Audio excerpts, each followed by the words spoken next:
Let's do it. Now it's volleyball season because Emily and I are doing a Zoom. And man, do we have a week to talk to each other about. So I just got back from an 8-day Midwestern sojourn, and it was just incredible. And all Emily got to do was call basically 5 amazing matches, including the SMU Texas upset. I guess let's start there. It's too bad that was remote for you guys, but it was Yeah. still pretty interesting match. Oh my gosh, it was so much fun. Yeah, I having done the games in Milwaukee last weekend, I basically wasn't able to get to Dallas for SMU Nebraska in time. I was gonna get there around like I think 1 p.m. and that like just it's travel wise, flying the day of is stressful for matches. So we ended up just doing it from home, which I'd never done a game from home. And I don't think I don't think anyone anticipated the game being like that. But once we started talking to Sam Erger, the head coach of SMU, and hearing about the environment that they were going to have, I started getting so bummed that we weren't going to be there. And clearly it happened to help because the crowd there just looked and sounded insane. They had about 6,000 people in the packed house, an attendance record. Their previous one was around 2,000. So yeah, SMU ends up sweeping Nebraska. And I think after set one, we talked about before the match, the importance of getting that first set and to establish, your dominance in the game early on. It was a really back and forth first set, and SMU ended up being down, I think 21-16 or somewhere around there, 22-16, and had a 6-point run to tie it up, and then ended up taking it 25-23 after some insane serving. Nebraska's passing kind of just fell apart. SMU ended up racking up 7 aces on the night. And then set two, SMU never trailed. Set three, it was a little more back and forth. And then all of a sudden, SMU again had an insane run to finish it. And I think our takeaway was it was so cool for that program that, having talked to Sam Erger beforehand, the culture that they're trying to develop there and the players that they've gotten. They have, 9 of their 14 players are upperclassmen. They have 7 grad transfers. They essentially were starting from scratch when she came in 2022. And to build that program up and to have that kind of statement win against the number 2 team in the country, a record attendance for their first home match. I mean, it was so, so, so fun to see. It's kind of like Sam's wayward home or home for Yeah. volleyball players, because I mean, it's an unusual looking group that meshed together, and a couple of those transfers Yeah. played better than they ever had played before. But I thought the most important thing was, if you're a private school in Texas and you're in the heart of Dallas, which is one of the most fertile recruiting areas there Yeah. is, you need to keep pace with Baylor and TCU, Totally. Rice, and Houston's not a private school, but you got to keep pace with Houston and all those other schools. So they got that. And then this was that opportunity to get all those fans in there out of that 6,000. A lot of them probably were first timers or casual volleyball Yeah. fans. And they had to be hooked to come back. And that's when they made that run in the first set, I thought, if they can steal this set, they punched him in the mouth, and they might just be able to pull this off. And so that was good. And then on the heels of Yeah. the match you had the day before, Minnesota beating Texas, man, that was pretty wacky stuff back Well, I'm starting to think people might not want me on their matches because they call number 1 going down, you call number 2 going down, and I'm like, oh God, I might be out of a job here soon. Well, the underdogs might want you. Yeah, that's true. That's true. I think Pitt and Louisville will probably like stay away from our gym. But yeah, I mean, the showcase was incredible. Up in Milwaukee, it was Minnesota, Texas, Stanford, and Wisconsin. And the first day was incredibly fun, and the second day definitely capped it off. And we can get into all that. But I mean, Minnesota taking down Texas in 5. It was insane. I think this Minnesota team, they'd come off of a 5-set loss the night before to Stanford. It was a really, really long match. Minnesota was up 2-1. They lost 15-13 in set 5 against a top 5 team. And the way that they were able to bounce back was incredible. And the way they were able to compete and not care about, the name Texas on their jersey. They were, firing at every single point in that match. They served a hell of a match. Their Served block. like Texas. Yeah, they served like Texas. I mean, they picked up 7 aces. I think they matched their high from the night before with 14 blocks. I mean, everyone was doing incredible. And to go up 2-1 in that match, and then during set 4, they get blown out. It was like 25-13. So to have that kind of response in a 15-7 fifth set was so incredible for that program. this was also a program that I think had a lot of question marks coming into the season. They lost Taylor Landfair, their kill producer for the last, however many seasons. So they had a lot of question marks of like who was going to step up. McKenna Wooker was incredible. Julia Hansen finished with 19 kills against the number one team. Their libero, Zaynep Palabiak, was so much fun to watch. And Schaffmaster looked incredible. And she's healthy again. Big chunky knee braces off, and she was awesome. That's the thing. That Melanie Schaffmaster, people might have just almost forgotten how good she was and how Yeah. highly touted she was coming in. She's a huge setter. She moves so well. She's got fantastic hands. She blocks well. She attacks well. And then, she's had such problems with her leg, and she finally had the last meniscus surgery. She's gone without the brace. She's playing with so much freedom and joy, and she looked so good. And that was wonderful to see. Well, I got to clue everybody in on my last week real quick, because we have AVCA Executive Director Jaime Gordon going to join us in a second, and it ties in with this. So I flew to Louisville, so for Tuesday's 2 matches, Nebraska, Kentucky, and then Wisconsin, Louisville. And the Wisconsin-Louisville one, but 40 seconds after midnight, when the last ball hit the floor, and me and about 1,200 people in that arena that once had close to 10,000 in it, that was long. And that's been our theme all week, with Emily and I talking about how long these matches are taking and how long things are. And that's something we want to talk about with Jaime, because he's got thoughts. Anyway, then I went to see Indiana. They weren't playing, but I got to hang out with Steve Aird and his club, and it was Always really fun. nice. And the next day in Indianapolis, and it's not IUPUI anymore, it's Indiana University, Indianapolis. What? And they had a home tournament, so I got to hang out with Andrew Kroger, their coach, great guy. And the hospitality all the way through was fantastic. And that morning before I left on Friday, I watched SIUE beat Eastern Michigan. Who'd have thought it? Then I went to Purdue and saw UC Davis beat UMBC, and then Purdue beat K-State. K-State was fabulous that night. Got to give up, wrong hand. One of these, whatever. There we go. Way to go. Dave Shondell hooking me up, how to wear the shirt. Great. Thanks. The hospitality there was great. And then I went to Milwaukee, where, of course, Emily was, and we saw 4 great teams: Stanford, Minnesota, Wisconsin, and Texas. And the days were long, though, for you, those back-to-back matches. You were in the gym for way longer than you should have been for 2 volleyball matches. Lee, I mean, we were on air. We had a 5-minute break between, both days. We were on air for essentially 6 hours straight, which was absolutely insane. We started an hour late in the Texas-Minnesota match. We're 1 day removed, I guess 2 days removed from it all, having called the game last night. And I'm like, oh my God, I'm sick of hearing my voice. Those are the longest matches ever. And I know we talk about the challenges. We actually had people in our truck timing them. We had, I think, 4 different challenges throughout the weekend that were at least 3 minutes long, which was insane. And I don't know if they didn't know how to work the monitor, what the heck was going on, because the looks that we were seeing were very clear.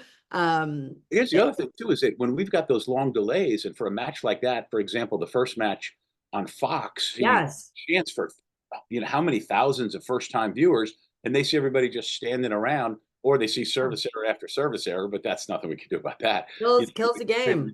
Yeah. So let's get Jaime Gordon in here. And he is is he now the 3rd year executive director of the AVCA? Jaime, are you the 3rd year executive director of the AVCA? My what? Is this your 3rd year? No, I'm going into my 2nd year. Okay, good. He had dark hair when he started 2 years ago. No. No, that was definitely brought on by being an athletics director. Well, you were nuts because you were a volleyball coach and an athletic director at Morehead State. I mean, my gosh, it probably prepared you well for taking over at the AVCA, but that must have been a grind. Absolutely. But you have good staff and you empower them, and not micromanage them. It's amazing sometimes what you can get done. I saw Jaime the first time last week down in Louisville for the AVCA First Serve Week 0 tournament, which they pulled together in a short period of time. It was on ESPN2. 440,000 for the first match on ESPN2 on a Tuesday night in August was really good. But Jaime, you and I talked so much over the last week about the sport and a lot of off the court stuff. And one of the things that Emily and I were talking about that we were introing you about was how long the matches are taking. They fight wars in shorter times than some of these matches. And Emily was saying how she was on the air for just so long for those 4 matches, like in Milwaukee. And of course, the first night with in Louisville, how it went so late past midnight. There's nothing on one hand, there's nothing you can do about it, but on the other hand, there has to be something. And that's where I wanted you to chime in to begin with, if you would. Yeah, I think and both events were outstanding, and I was Yeah. there in Milwaukee, and the play was really good, and in defense of the staff and the officials, I think they did a really good job, and we're trying to keep things moving, but we have some parts of our game that need to improve. And if we're going to be playing these types of matches also in arenas, on network television, I think we need to start establishing some standards. From everything from floor wipers, instead of 2 young kids, maybe it's 4 athletic adults that are running out onto the floor. I watched, if you watch the VNLs in the finals in Thailand, I mean, those guys were incredible. They're Oh yeah. flying out there real quick and going off, but that's part of what we need to do is reduce seconds. I don't think we need to change our scoring. I don't think we need to be doing drastic things, but I definitely think there are opportunities to shave seconds. How quickly teams come off the bench from timeouts. Timeouts 1 minute and 30, yet from when the timeout is called to the first serve after, it's sometimes going 2 minutes and 15 seconds. That's Yeah. entirely too long. And while we want to hear all the insight that Emily has to give on her analysis, I mean, there's only so many things you can fill time with too. So I think the more that we can, showcase and spotlight the play from serve to termination, the better. Yeah, I agree. And to your point on the floor wipers too, and I'm sure you saw this in Louisville, but the kid that was picking up the gum, oh my gosh, that was so funny. Yes. I do want to ask her just overall thoughts, having, 2 of those massive showcases in, week 0 and then an opening weekend. From your perspective, overall thoughts, like what did you think? How did they go? What was the feedback? Yeah, I think they went great. Yeah. I really do. And credit all of the coaches that are willing to take some competitive risks by playing these big matches that are going to matter. I Yeah. mean, if you're Kelly Sheffield right now, and you have a couple injuries going in, and yeah, I credit him because he's trying to do things to push the sport forward. But yeah, he had 3 really big matches, and that's going to be impactful as they come down the road. But I think overall, the feedback that we got, fans love to see these matchups. I think it creates a lot of early momentum in the season. It creates storylines. Now, you've got a great discussion about who's the #1 team in the country. Yeah. Who's going to be really good. Who can maybe make that run. And we don't have to wait until conference play to start to see some of those those matchups and start the narratives. So and also it's really encouraging to see where TV is and their willingness to give us these and allocate these times, these Yeah. slots. They're not easy to come by. Anybody who's a programmer knows that those things are, have a lot of value. And so that they're, investing in volleyball is important, but that's where, kind of to go back, we've got to make sure that we're, being mindful of them as partners here. Yeah, I think 2 points that you made that I definitely want to highlight. One, that investment just from the coach's standpoint. And at least, I can only speak for the showcase that was on Fox last weekend, but every coach there, I was having really long conversations with just about pushing the sport forward. And again, taking that risk to play in a, tournament or showcase like that early on in the season. Like, they're basically taking the risk saying this is good for the sport. And if we happen to lose, of course, they don't want to lose all that, but they're okay with that because they know it's good for the sport to push it forward. And, talking to Sheffield too, like, yeah, they're starting off 0-3, but I think he knows that was good for the sport. It's good for the team. It's learning moments too, playing that high caliber of opponent. And then in the investment from the TV side too, I thought it was really cool. There's something that I never had was a sideline reporter in our games. I mean, I don't know if you've gotten to watch back, but the amount of insight that we got listening to huddles and, just being able to take the time to tell those stories, I thought was incredible that we don't, we only see on Final Fours or I guess, the last week, which has been awesome. But that was something that really stuck with me of this was such a good way to highlight the sport and really showcase these athletes. Yeah. And yeah, I thought that the production that Fox put into it was really strong and exciting. And the production that ESPN put into the first serve, they went with a three-man call, Yeah. plus a sideland, plus a studio. And Yeah. so, and they tried out some new cameras. I mean, they had a crane in there that looked like a transformer. It blocked quite a few seats, but even the fact that they're looking at it and saying, okay, how do we move our production forward? Yeah. Miking coaches for the broadcasts and even doing some interviews and stuff like that with players during warmups. I think that's exciting that they're looking at how can they improve the product as well. Yeah. Jamie, one of the things that you and I talked about, I've talked about a lot of coaches with this, and right now the preseason is 4 weeks before we get to conference play for the Power Four. And now that there is a Power Four, I think that there might be an easier path for them to all work together and decide something like this. Personally, and I've had some coaches agree with me and nobody violently disagree, that we should have a week or 2 week period, the start of November, and that the preseason, what we're doing now, 4 weeks, should be 2 weeks. We should get into conference play, then we should take a break and have these matches showcased by teams that might be a little more healthy, are not coming off just a couple days of practice.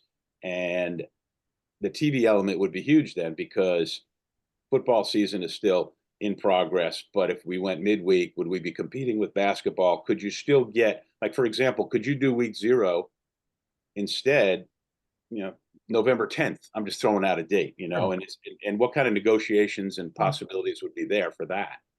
Yeah, I think, Lee, you bring up a really good point, is that we need to maybe let go of the scheduling structure that we're used to. You see it with football.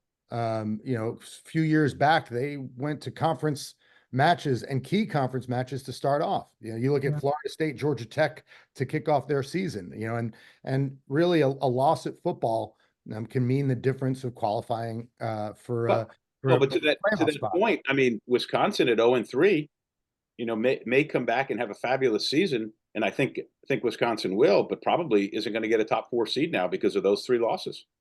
Yeah, and I would say that if you make you do pretty well in the Big Ten.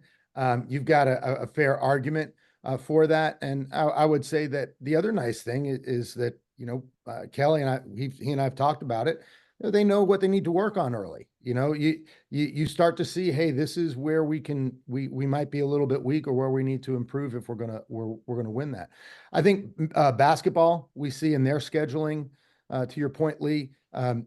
You'll see a Kentucky Kansas basketball game in the middle of their season, or a Gonzaga. So they take these breaks, and I think there's some things that we can learn from it. And I would want to have TV in that conversation right off the bat, to where if they say, hey, we have a window that we would like to put in something, I think these coaches and these conferences would say, all right, we'll put that together. We'll build, just give us the windows and we'll build those matchups that you want. Yeah. I want to talk about just the showcase, week 0 showcase in general. From your perspective, and I know you're a big idea guy, you're great with that. Your dream, like, what would it be in the way to build up the showcase, if you had all resources and everything that you could do? Yeah, it's funny. I'm thinking about that literally this morning, and getting some things down, and because we're starting to have those conversations with TV, with potentially even other promoters. So you have the Intersport that did this, did the event in Milwaukee. Can we collaborate with some things that maybe go over a couple of weeks? Maybe that there's the first serve that has 8 teams that are playing in that opening weekend, and then maybe weekend number 2 is a culmination of that. I think back to anybody who's a men's basketball fan, and you think about the Maui Invitational. Yeah. That event, whoever won that, it mattered. There was this culmination to, like, hey, North Carolina won the Maui Invitational, and all of a sudden they become this favorite going into the tournament. And so if there's something that we could build that had, you look at what the NBA did with their, early season tournament.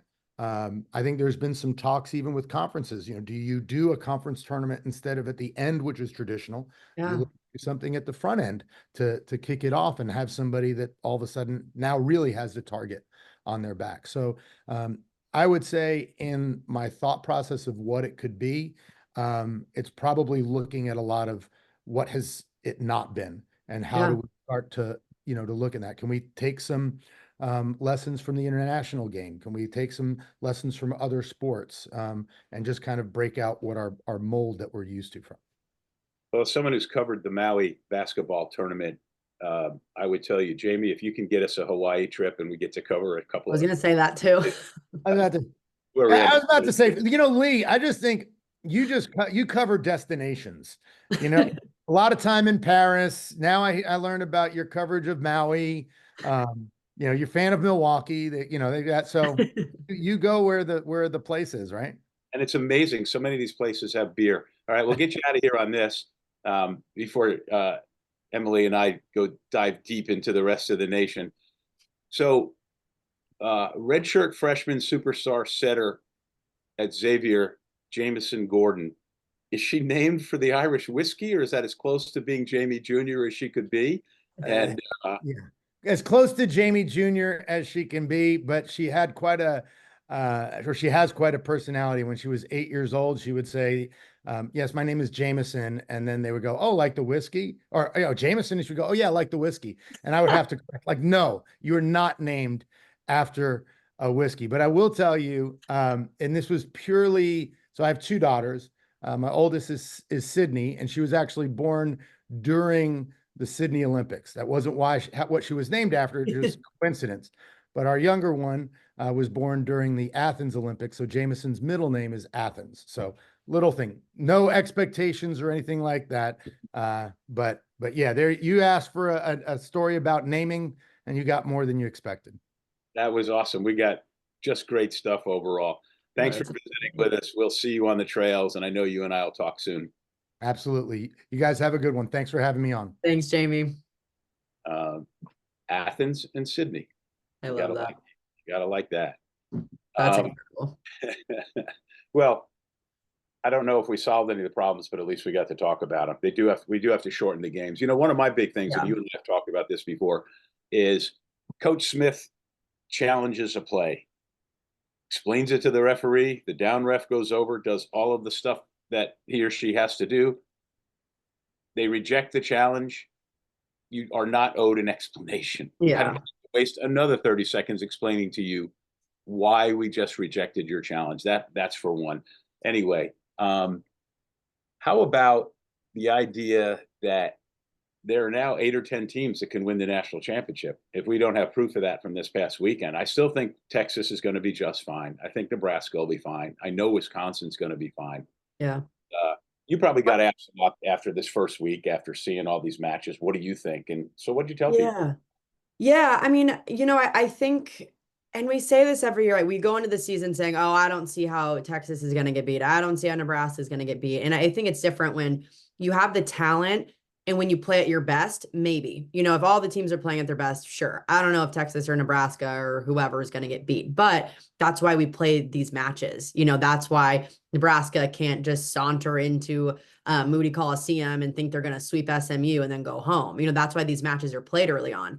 To me, I think just in terms of rankings, like, yeah, I have Pitt #1, but do they look like the #1 team in the country? I don't know. They look pretty damn good, but I think at their best, I'd be going Pitt Stanford and would have been this weekend personally. Yeah.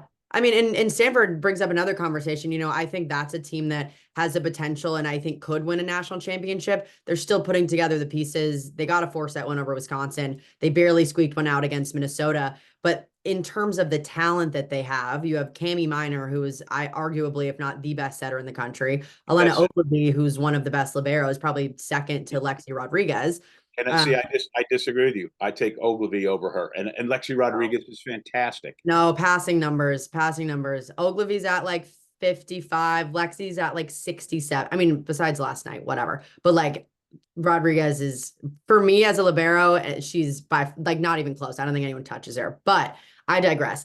I also think Elia Rubin's come into one of her own. She's going to be an incredible player in the ACC, a potential player of the year pick.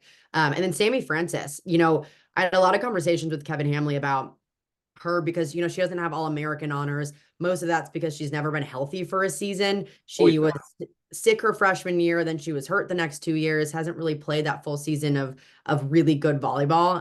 And I think from what we saw last weekend, she has a potential to be a first or second team All-American. Well, how about the Turk, who wasn't supposed to play outside hitter and had a fantastic tournament, and then the freshman Julia, and I want to say Blashoff.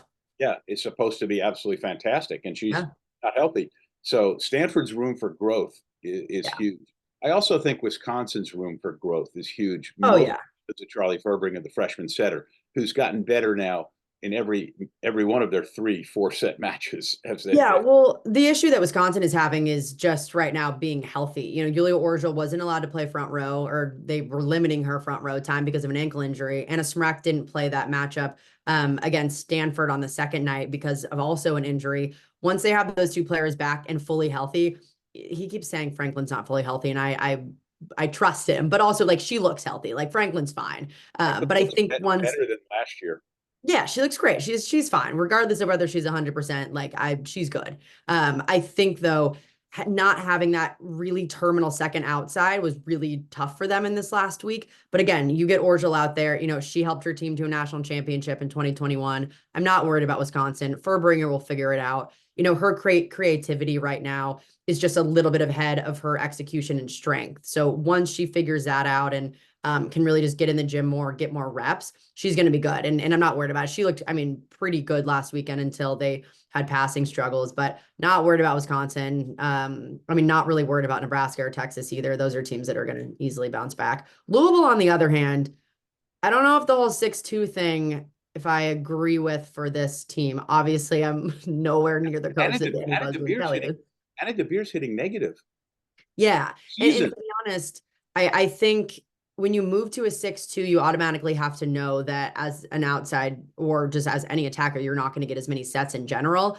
I don't know if the system in terms of consistency, we're seeing that from both setters. And obviously, I don't know what they're seeing in the practice gym and the numbers that they see, but it seems like the consistency with one setter would work a lot better. But again, they looked, I wouldn't say good against Wisconsin. They looked fine enough to beat them. It's kind of a gross game.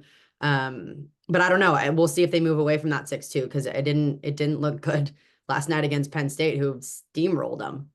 Their hitting percentages are low. By the way, Wisconsin, how about Wisconsin hitting 341 and still losing to Stanford?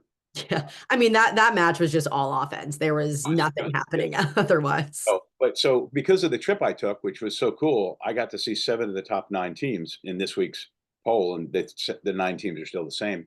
And the other 2 that I didn't see, Penn State and Pittsburgh in person, 2 weeks from today. Today's Wednesday. Penn State plays at Pittsburgh, and I'm going to go.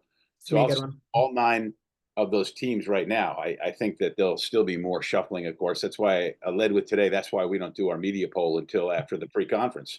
And Emily's one of the voters, and everybody else, they were like, we're going to do it. And I go, no, let's just let this play out a little bit. The poll means nothing right now. Preseason poll means nothing. Week 1 poll means nothing. Again, I think from right now, it feels like there's probably, like you said, 7-8 teams that deserve to be in that top 10. I don't know if, if any, everything's a shit show from there on out. For lack of a better word. Purdue, which I saw, is a wonderful team, but it's going to need the moon and the stars align right to get past the round of 8. Texas can win the national championship. Nebraska can win the national championship. Pittsburgh, we know, can win the national championship. I'm going down in order. I do not think Louisville can win the national championship. I think Stanford can. I still like Wisconsin.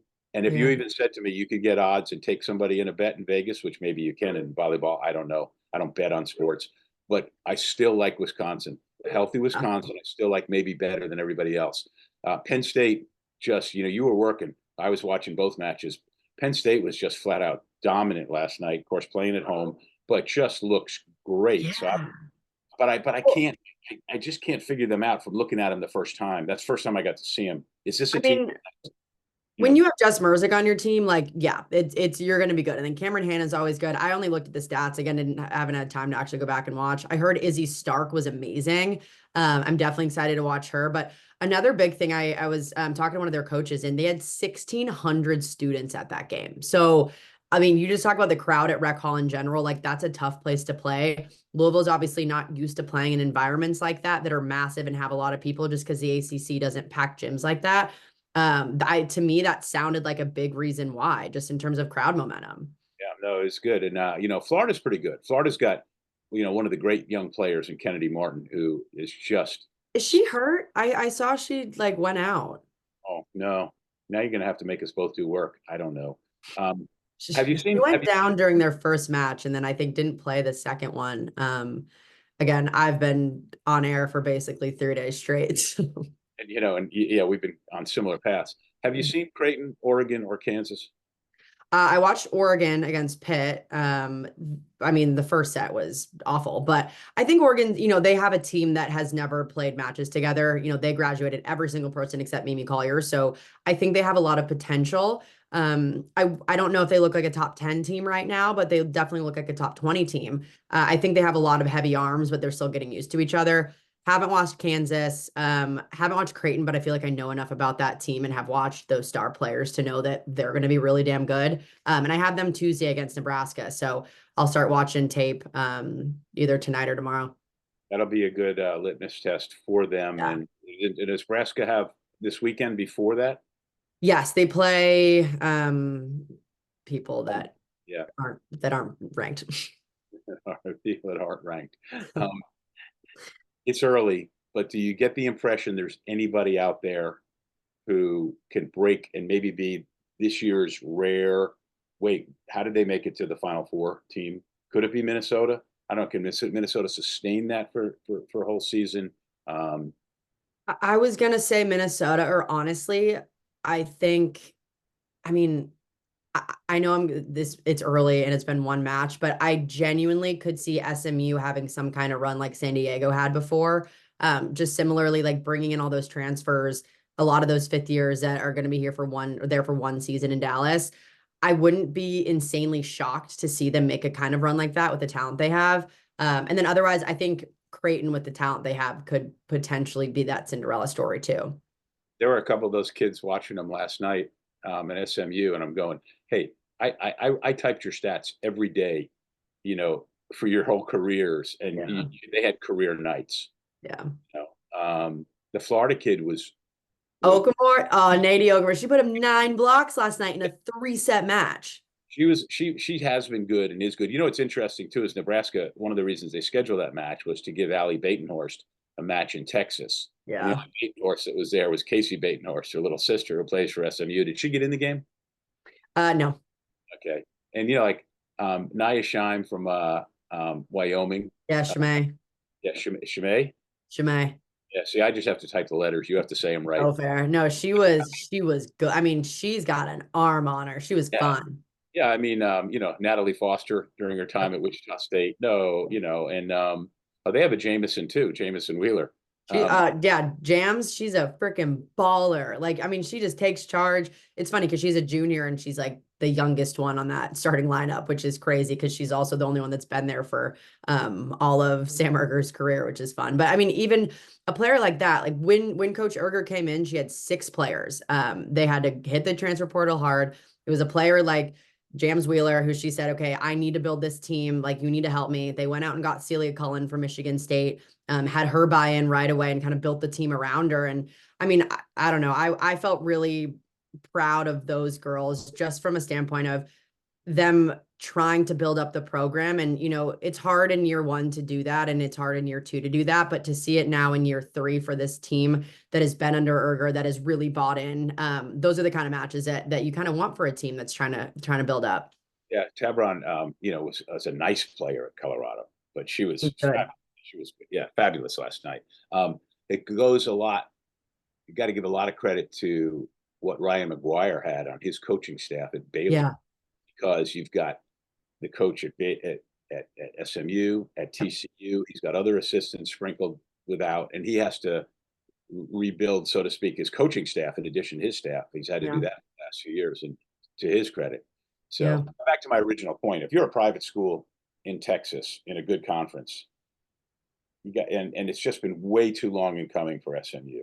Yeah, I mean, they joined the ACC this season, which is still crazy to say, but when you're playing in the athletic or American conference, and you know, they had a historic year last season, but you're joining a conference that, you know, right now has, I think, 5 teams ranked in the top 25. Like, you're like, okay, well, where does SMU fit into that? And I think they're saying like, hey, we're here to play, and we want to win a title. Okay, I think that's enough. Hell of a week 1. It sure is. Okay, so today's Wednesday, and our goal, Emily's and mine, is to try to do this every Monday through the rest of the season. Of course, we know that won't happen, but we'll try. That's our goal. You got to have goals. And I'm about to spend like 7 days in Lincoln, so I'll be real bored. Cater beer, great beer in Lincoln. I heard they have nice movie theater popcorn, so I might go hit up some movies. For those of you who are good beer drinkers, I got to tell you, the beer scene in Nebraska is incredible right now. Really, really good. Of course, it wasn't too bad in Milwaukee. And as it turned out, it wasn't bad in Louisville, and it wasn't bad in Indianapolis. She's Emily Ehman. I'm Lee Feinswog. As we say, thanks for watching.